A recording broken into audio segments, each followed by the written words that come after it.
Hello, my chicklets. Thank you for stopping by. This is going to be our last Friday Sanderside story for a while. Hopefully, I'll be able to get myself into a good rhythm at work, and I'll find that I can start doing Fridays again. But until that time, let me read to you Haunting Melody. The sea breeze floated along the shore, mixed with a haunting melody. Virgil knew he shouldn't swim so close, even if he was staying near the cliffside. The waters here were shallow, at least, shallow compared to anything he and the others were used to. Escaping would be difficult if he was caught, but he couldn't help but listen. The song was enchanting, and hearing it just once had been enough to get Virgil hooked. After 2 months of listening, he could still remember the first time he heard this song. Virgil had been trying to get away from his fathers after doing something rude to one of the other dignitaries. Taking a punishment from Patton wasn't necessarily a bad thing, but Virgil simply couldn't float there and watch as his pop said he was disappointed in Virgil's behavior. Remy, on the other hand, had a sadistic mean streak. Though he had never hurt Virgil, the merman did remember a time when his dad had forced him to clean all of the coral in the castle, a week of intense labor and a few more weeks of extremely sore arms. He had intended on delaying that punishment as long as possible, so he swam close to the human city and breached the surface.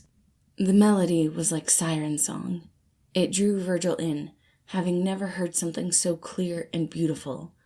Its tune was exceedingly precise. He had to come back. He had to hear it again. That's what brought him out here, listening once again to the sound of an instrument he had never heard before. Every day for 2 months he had woken up early and swam out to hear this sound. If only he could get closer. He wanted to see it, but he was far from the balcony, where it seemed the sound was coming from.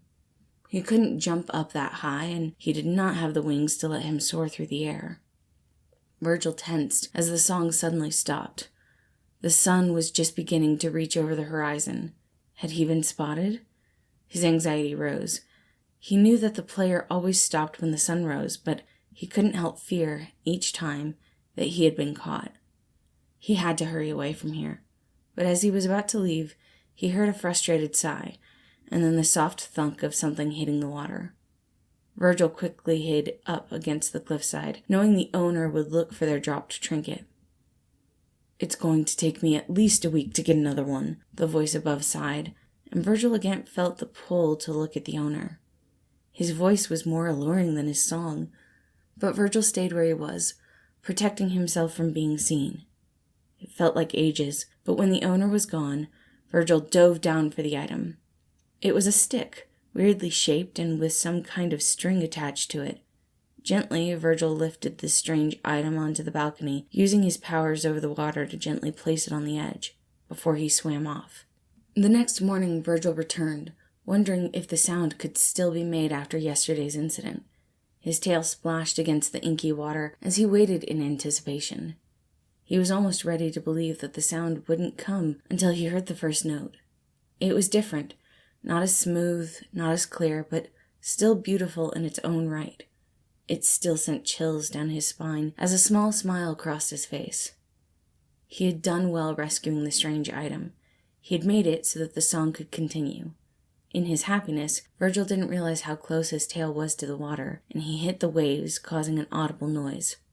"Hello?" The song stopped. "Are you the one who assisted me with my bow yesterday?" This time, Virgil did not have a chance to hide, as the man appeared over the edge of the balcony. He was indescribable.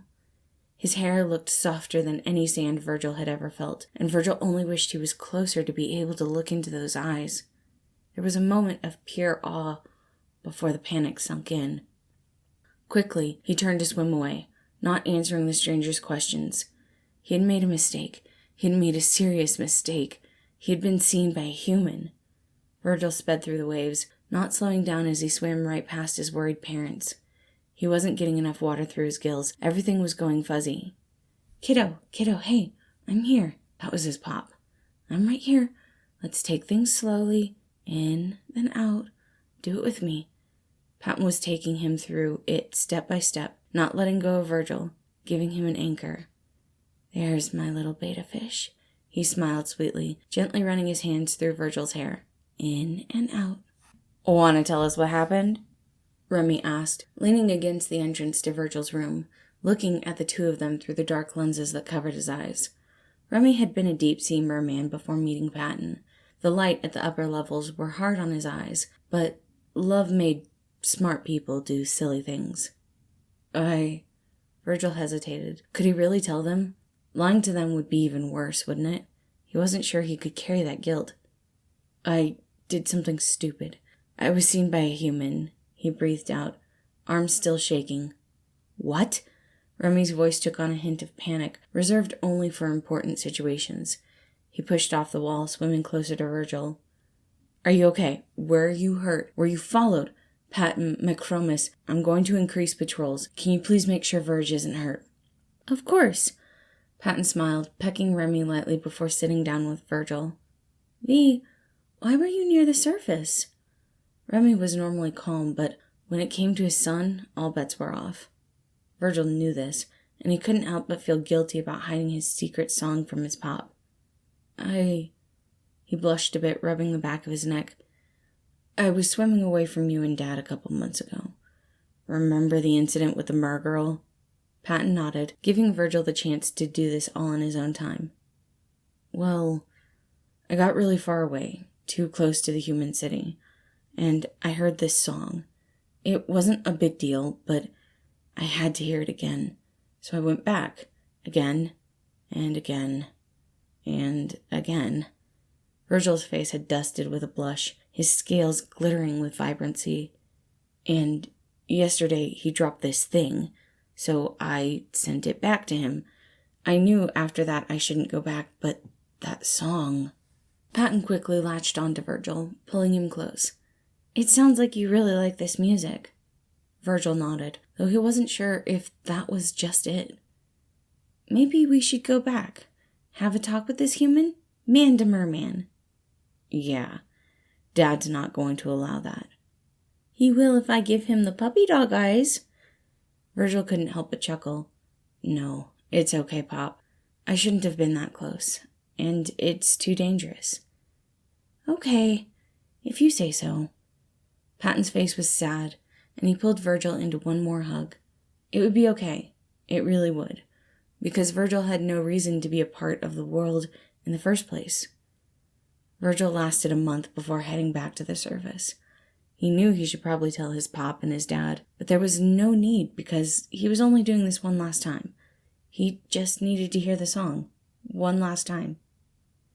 As he breached the surface, the melody filled his ears. It was everything he was missing and everything that had been haunting his dreams, but it wasn't coming from the balcony. It sounded closer. It sounded pleading. It was different, less controlled. Virgil felt his body move. He hadn't willed it to do so. It moved on its own. Just to the left of the cliff, on a small beach, stood the same man, the waves barely touching his feet before retreating. How long had he been there? How long had he been waiting? Had he come down here every morning for the month Virgil was gone? Virgil couldn't help but watch. He was even more beautiful up close. The song had ended. When had the song ended? Virgil was staring up into those eyes, as deep and mysterious as the depths of the ocean. He was transfixed. You're back, the man whispered, making no move to come closer to Virgil. I couldn't stay away from your siren song. Virgil wasn't sure when he had received a backbone, but he liked it. He wanted to know more about this human, but he didn't dare move forward. It could be a trap. My name is Logan. A beautiful name for a beautiful face.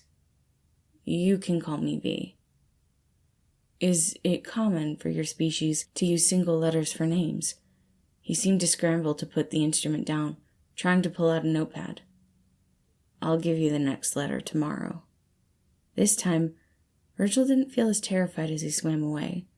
There was a strange sense of accomplishment and excitement that buzzed through him. The human had waited for him. Would he continue to wait again? Thank you all for listening. Again, this was Haunting Melody. It is one of my favorite analogical stories I've ever written, and I have written quite a few. I do hope you all enjoyed it, and I hope you have a wonderful day.